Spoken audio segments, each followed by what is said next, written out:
Since the inauguration, Joe Biden has been facing a crisis, and it has been getting worse every day, and we have to give credit to Fox News for acknowledging it. That crisis, him not having a press conference, and at one point it got so bad, as Aaron Rupar pointed out, he'd gone 49 days without a press conference, and they will not stand for that. That's why they were on the press office under Trump for going months and months and months and months without actually talking to reporters. They were very mad about that. Now, of course, Biden had a press conference, but what he didn't realize that was in having a press conference, he was turning one crisis into another. Because before, he hadn't had any press conferences. Now, he's only had one. 37 executive orders, they say, but just one news conference. Again, Aaron Rupar pointing that out. So, I think I know what the crisis will be after he has his second. I think I could do the math on that. But anyway, look, he had his press conference. And what's gonna be interesting about this is that the criticism coming at Joe Biden is not particularly unified. Normally, Fox News very good at staying on message, but depending on who you listen to on Fox, one of two things actually happened. Either Joe Biden was so barely able to keep it together that it's a wonder he didn't stroke out behind the podium, or it was such a magnificent performance that clearly it had to have been scripted. Either he was just reading off of something, or as some are saying, the media themselves were in on the script. But anyway, we're gonna have examples of both of those different kinds of criticism. Let's start though with Sean Hannity. Serious questions, okay.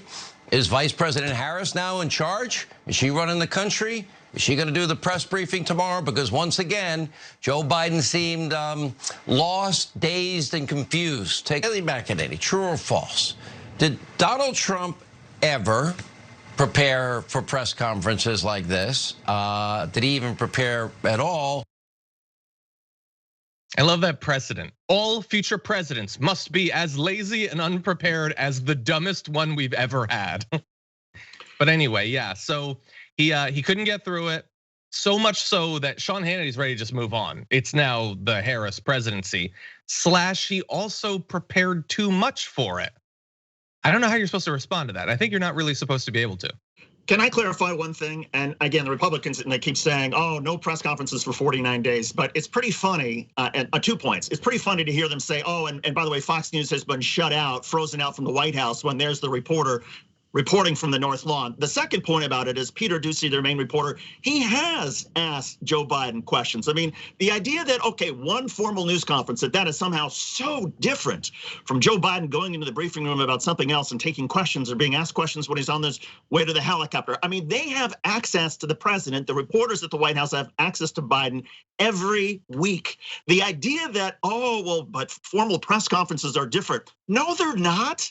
The reporters continue to be able to ask questions of the commander in chief. This idea that it only counts if it's a formal White House press conference, that's a bunch of insanity. And again, Fox News, we've seen the clips of Peter Doocy and Joe Biden pairing each other and Biden making some funny remarks back to Doocy.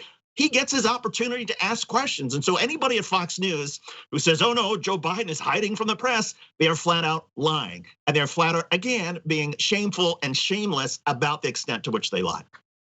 Okay, just cherry on top of that irony was today, Doocy asked Jen Psaki, White House spokesperson, are we getting frozen out? You're asking the White House spokesperson a question. The irony is loaded into that question. Okay, so apparently not is the correct answer. So by the way, try being a progressive. Even in a Democratic administration, then you'll see what frozen out looks like. How many questions did our reporter get today? How many questions about the minimum wage? Oh, there was a question about whether Biden's gonna run in 2024, but not a single question about his 2020 campaign promise to raise the minimum wage. I mean, yeah, to your point, it's the progressives who are certainly shut out or not getting access or don't have the opportunity. But anyway, I don't interrupt. Yeah, no, that's exactly right. God forbid anybody should ask about actual policy, goals that Biden said he had. I mean, shouldn't the $15 minimum wage be the first question asked in a sense? You said you were for $15 minimum wage. You actively killed $15 minimum wage. I mean, if you're Fox News, wouldn't you want to catch him on that hypocrisy? No, because you also work for corporations and you don't want people to have higher wages. You want them to have lower wages. So you want to do stupid antics like, as I'm being called on for this question, I'd like to ask if we're not being called on for questions. Okay. And then John's right about it's no winning with Hannity, right? He won't do a press conference. He's too prepared for the press conferences.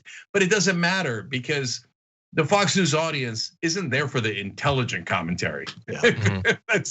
If they want an intelligent commentary, as Tyrion would say, they've come to the wrong place. Yeah, and look, regardless of which of these, often either contradictory narratives or even self-contradictory narratives, all of it is resting on a bedrock of every one of these hosts knows that their audience didn't watch it. Yeah. So the only information they're going to have about it is whatever they are told by those hosts. Nobody saw it that's watching that, so they don't know. Yeah, they criticized him for having too many notes. Like how many press conferences were just Kayleigh McEnany flip to read her little like line? They said Ari Fleischer was on Fox and said no president has ever had notes for a press conference before. Trump would just have pieces of paper with big Sharpie letters written on it of the things he's supposed to say. It's just like, I guess we sort of, I guess we engage with this because we believe that press conferences do matter, that criticism of the president is important. They're doing this, it's not satire. I don't even know what this is. It has all of the sort of, to go back to TDR, the pomp and circumstance of criticism of the president, but without any substance. Like they want their guy to have a question, but not to ask about anything important. Not even like David was just criticizing Biden for breaking campaign promises. They would never make that criticism because they don't want the minimum wage to go up any more than many centrist Democrats do. The whole thing is just such a ridiculous waste of time. It's also, I mean, to me, it's surprising how fragile Sean Hannity and Tucker Carlson and Fox News have become. I mean, wouldn't it make more sense for them to try to be strong and tough and pick their battles? But when you whine, when you're like that 4-year-old who's like, oh, I can't get my ice cream today. I mean, it's annoying, and it's no wonder to me that Fox News is doing so badly compared to the other cable channels, because I think also their audience is sick of the whining and they want them to fight on legitimate stuff. This is not legitimate, and again, it's just. It's annoying, it's frustrating, the idea that, and it's I think a part of the downfall of Fox News, which is a whole other point. But again, to your point, John, I mean, White Houses prepare, and Jack as well, White Houses prepare briefing books and notes for presidential speeches, for presidential meetings, for presidential news conferences. Certainly Ari Fleischer had his presidential briefing books for his news conferences. So this is a pretty thin reed that the Republicans are grasping. Yeah, Chris Wallace, also on Fox News, said something to the effect of like he's never seen a president have talking points like that for a press conference. Come on, Chris, you're better than that. That's a ridiculous thing to say. They've used prompters before. What the hell do you think a prompter is? They put a script in a prompter. It's not just a talking point, it's the whole conversation. So no, these guys pretending like, and just look, and to John's point, remember Sarah Palin? She wrote the words on her hand. You want to talk about talking points? And we saw the pictures of Trump's paper with like big words like freedom, me good, others bad. Those are also talking points. And it's so sad that they had to write those out. Anyway, last thing is, that celebration of laziness at the end was astounding to me. You remember when the Republican Party, and I remember this because I used to be a liberal Republican back in the 1980s and 90s. So they, at the time, they were pretending, and I realized later that they were pretending about everything. Everything was a lie, right? But they were pretending that they cared about the work ethic and you can get ahead by working hard and meritocracy and all that stuff. Now they're like, nobody wants to prepare. Biden, nerd, smart. You don't want to be smart. You want to be a dummy. Remember Trump? Hey, Kayleigh, he never prepared for anything, right? That's the kind of president you want. But in that moment, as I was astounded by their like celebration of stupidity and lack of hard work, I realized, oh my God, what am I talking about? Right wingers in this country were built on laziness. They didn't want to do their own work so much that they brought in slaves to do their work for them. They've always been the laziest people in the country. Right wingers are bums who don't want to work.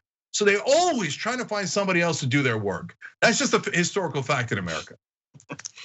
And the anti-intellectualism is, I think, a piece of this, right? Because you want to poo-poo on people who actually have thoughts and original ideas and debate policy and get into things. But if your whole point is, well, no, we want to appeal to the dumb masses and say, you know what, it's okay to be stupid because look at us, we're not preparing. Look at Donald Trump, he didn't prepare. It's okay for you not to take school seriously, not to learn, not to believe in science, because people who do are intellectuals, and we hate intellectuals. And that's yet another step on the road towards fascism.